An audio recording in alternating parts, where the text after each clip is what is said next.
Hi, welcome to New Year's Eve. So if you can believe it, it's been 9 months of this shit. And it culminates today in New Year's Eve. We're turning over a new leaf. After midnight tomorrow, 12:01, we'll be in 2021, which is gonna be the best year ever. The roaring 20s are back. And let's hope that at some point in the new year, we'll be able to see you here at Providence. So today we have a multi-course menu for you. And once again, thank you for the support. Thanks for the support all year. We greatly appreciate it. We wouldn't be here to do this today without you. So thank you very much. So let's get right into it. The first course this week is going to be a panna cotta of sea urchin from right here in Santa Barbara with caviar and some herbs.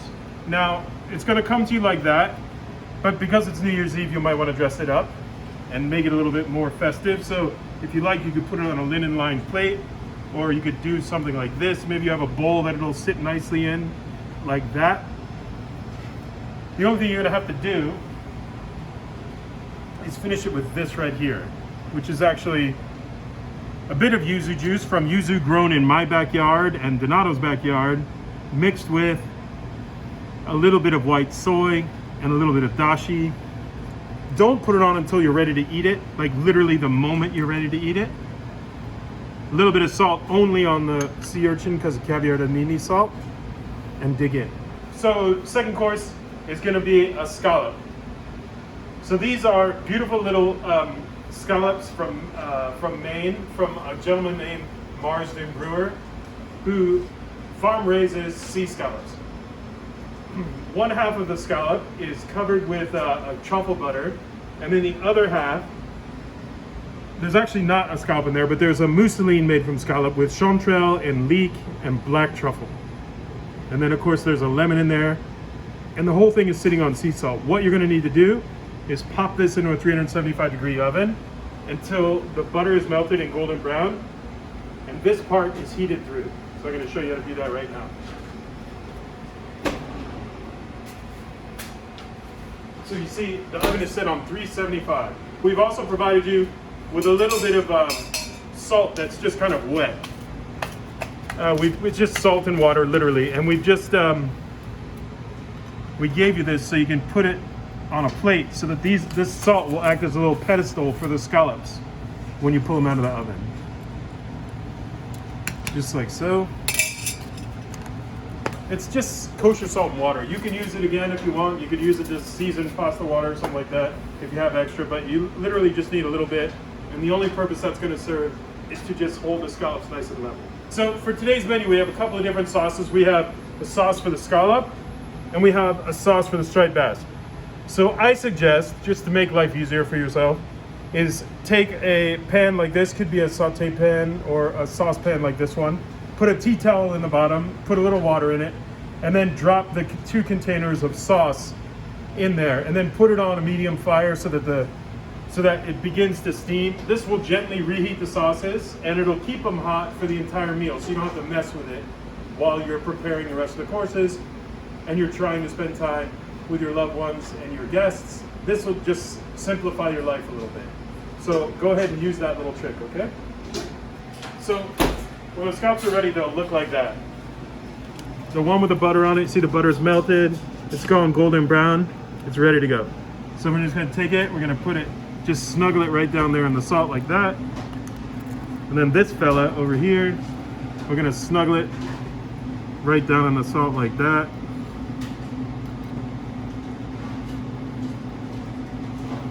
Then you have a little lemon here, just a few drops on each one. Like that. And then we have our sauce, which is hot. It's been sitting in that little bain-marie. Just take it, and this, literally you just need a few drops of this right there. And you can put a couple of drops on top of this one, but just very little. All right, and that's that.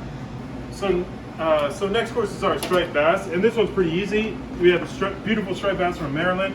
It's in there with vegetables, little pancetta, black trumpet mushrooms, champignon de Paris, and sugar snap peas. and some regular radishes and fermented radishes. Just gonna take this, pop it in the same 375-degree oven, 4 or 5 minutes until everything's hot.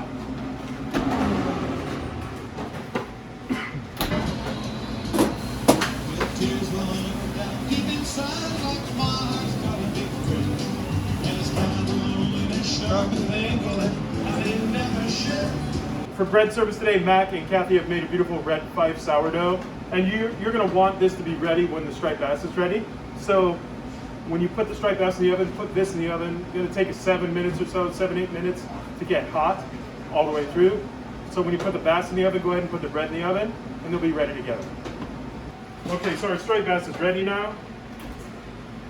So what you're going to want to do is I would just take the fish out and put the fish right in the center of the plate.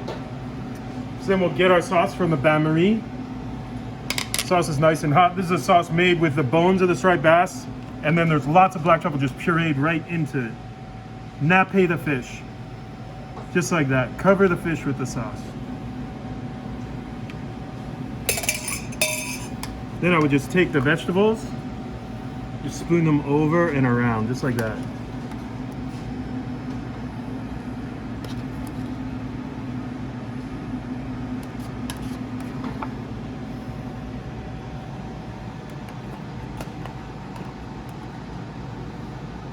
Voila. We'll call it done. Maybe a little bit more sauce. There you go. There's the striped bass. Okay, so last savory course, Wagyu beef. We have a twice cooked Japanese sweet potato.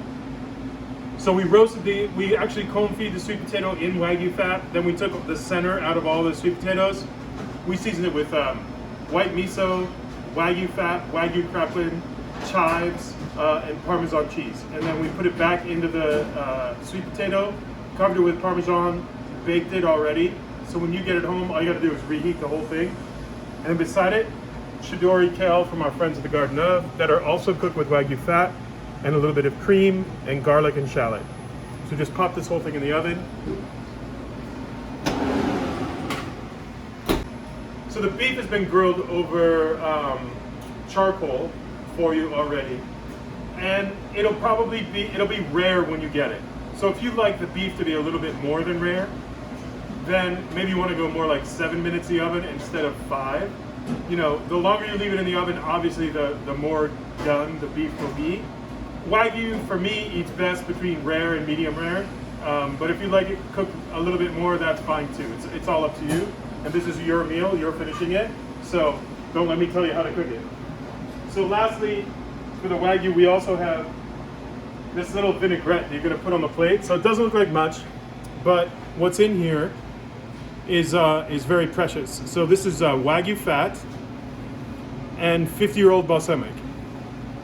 And it's gonna, what I want you to do when you get it is you can keep this with the sauces on the stove, just because when you get it, the Wagyu fat will probably be coagulated and cold. So if you just pop it in the water bath with the rest of the sauces, it will, you know, obviously melt. And that vinegar that's down there, all I need you to do before you put it on the plate is give it a little shake like that, and it'll form like a broken vinaigrette. So when you put it on the plate, you'll see little beads of the vinegar suspended in the Wagyu fat. And it carries, I know it's very little, but it carries a tremendous amount of flavor. And this is what's really gonna sort of like perk up the dish, make it, everything taste delicious.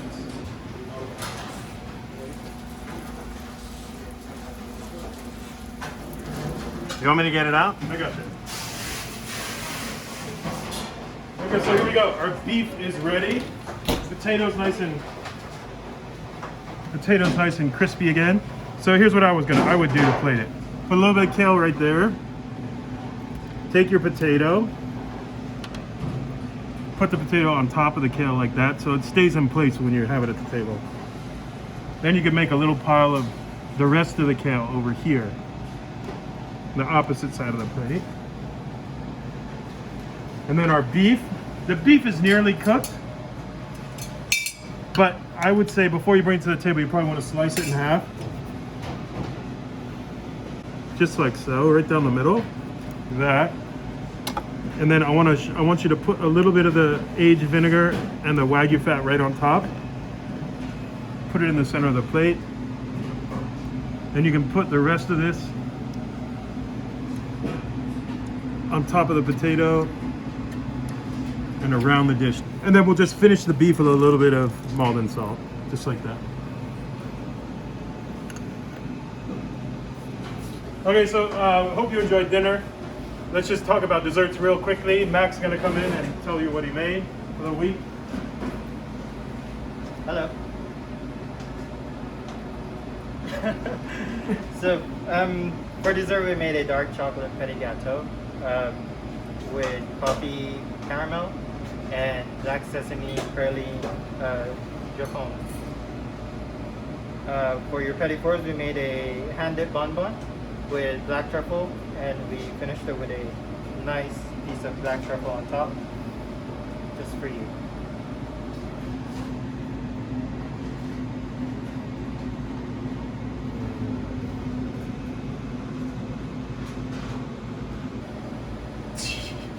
Let's taste it.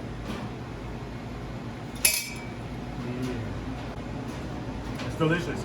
Anyway, so 2020 has come to an end. We hope you enjoy this meal. I hope you enjoy this meal with copious amounts of champagne and some great red wine with that beef, with friends and family gathered around. I hope it helps you forget about the bullshit that we just went through in 2020. And let's hope that there are much brighter days just around the corner for us all. I wish you peace and love and prosperity for 2021. Thank you so much for your support this year. From everybody here at Providence to your family, we wish you well, and we'll see you in 2021. Thanks very much, LA. That was lame. Who wants to try the chocolate cake? I do. Good. Keep your mask on and stay 6 feet apart, but you can taste it.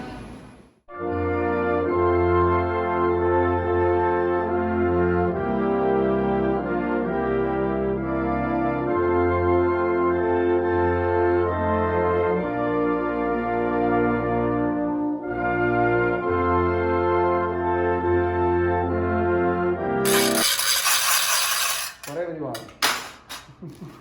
Happy New Year. Happy New Year. Ciao, Ciao. 2020. I hope I will never see you again.